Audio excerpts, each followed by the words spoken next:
Hello everyone. Today, we will take a look at the Barricade system of the MSCC by Imitation Studios. This section will be divided into two parts. The first part, will give a general overview of the Barricade system. The second part, will cover special cases, such as crouch side specification, disabled vault movement, ledges, and finally crevasses. So, let's get started. First, we will drag our Barricade prefab into the scene. We will adjust the height, so that the rail system path is just above ground level.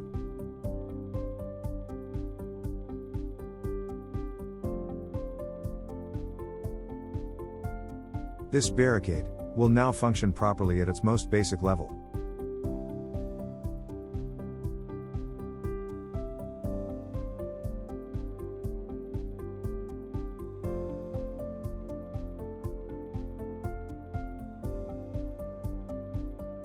The first improvement we can make is to assign our character to the barricade parameter.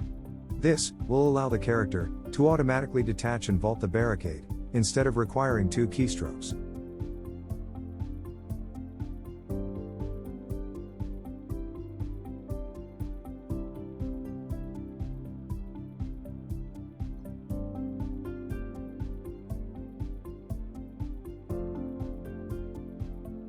A complete barricade is divided into three parts.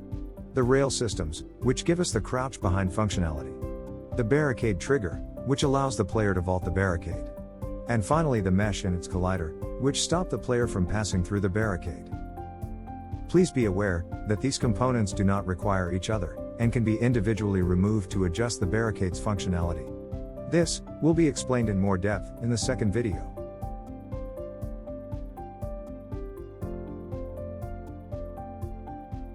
The barricade mesh can be swapped out with your own mesh by replacing the default cube mesh. Just remember to place a collider on it. Next, we will take a look at the barricade trigger. The barricade trigger enables the blink state.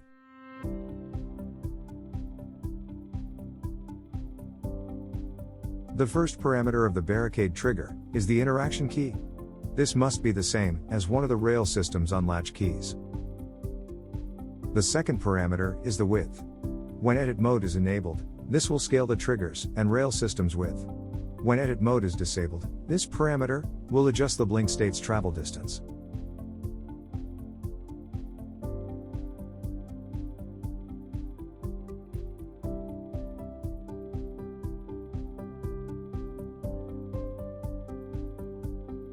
The animation trigger allows you to set custom animations for each individual barricade.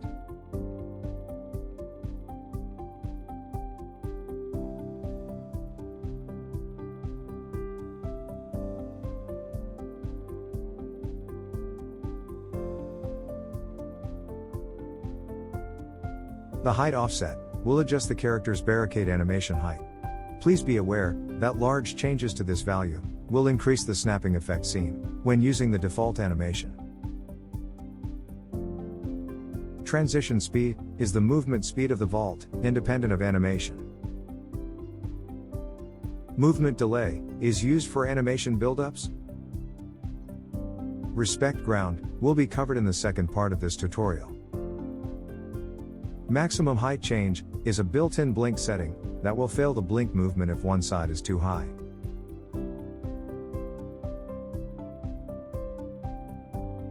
Achievement distance is the minimum distance required between the character rep and the projected player to exit the blink state.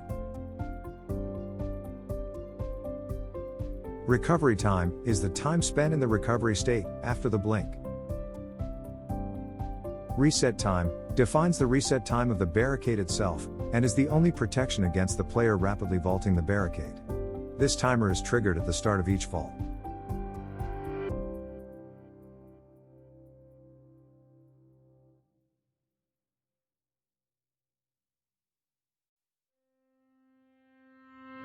Key blacklist defines the key input that will prevent the vault trigger, and are, by default, set to the rail system interaction keys.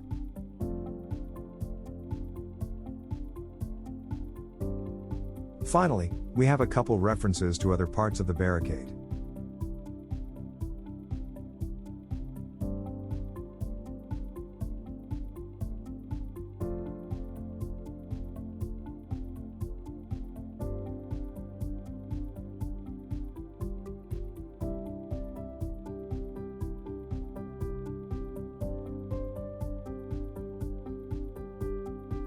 Next, let's take a look at the rail systems. These are your standard rail systems, but Update 1.1 has added some extended functionality, such as remote access and variable latching. A rail system extension has been added, which sets the default grounded substate to crouched while interacting with the system, and disables key-based substate switching, and optionally defines a custom trigger for the running substate.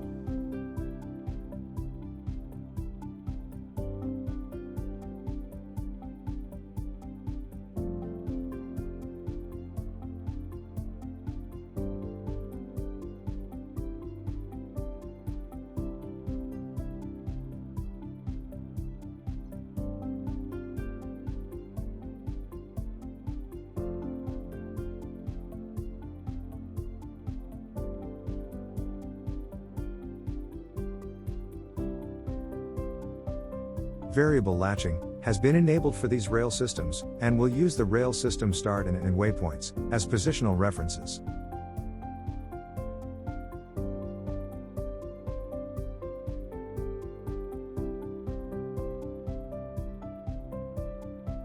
Notice how the rail system cap trigger volume covers the entire latch distance. The variable latch window is assigned to the starting value of 0 and the ending duration of 10. It's worth noting that keeping the rail system smaller than the barricade's length will produce a better visual result. The interaction key and unlatch key can be the same, and holding the key within the trigger bounds will allow the player to latch and unlatch based on a small timer.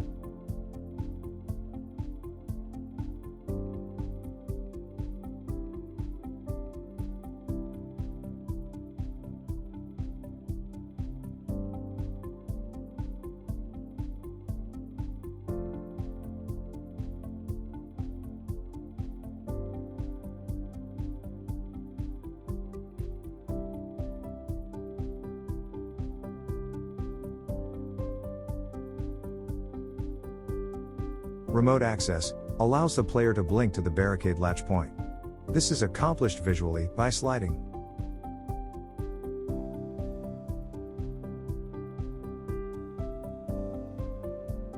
Remote access can be disabled on an individual level by disabling it on the rail system cap.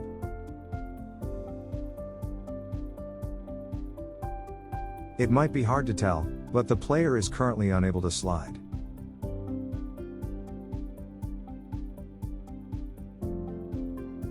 Remote access also contains a couple other parameters, such as minimum distance, maximum distance, the animation trigger, and finally, speed factor, which is based on distance.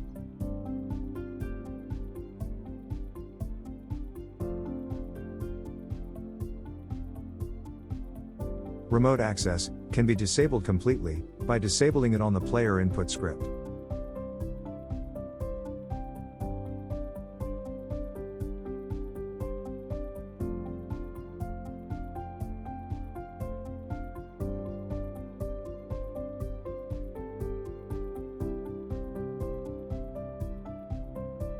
Remote access does have its own layer mask, which is used for both triggers and obstructions. A new layer has been added for triggers by default, but this may not be completely necessary, based on your layer setup.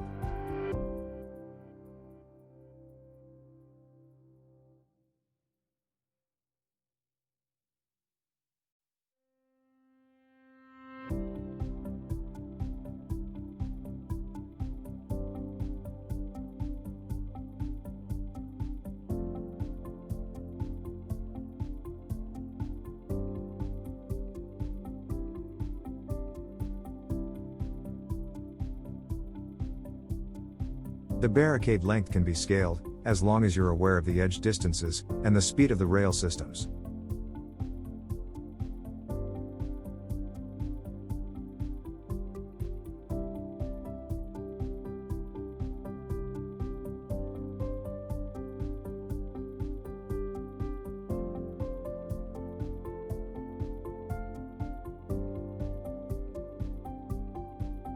This will conclude part 1 of the tutorial. Thanks for watching, and have a great day.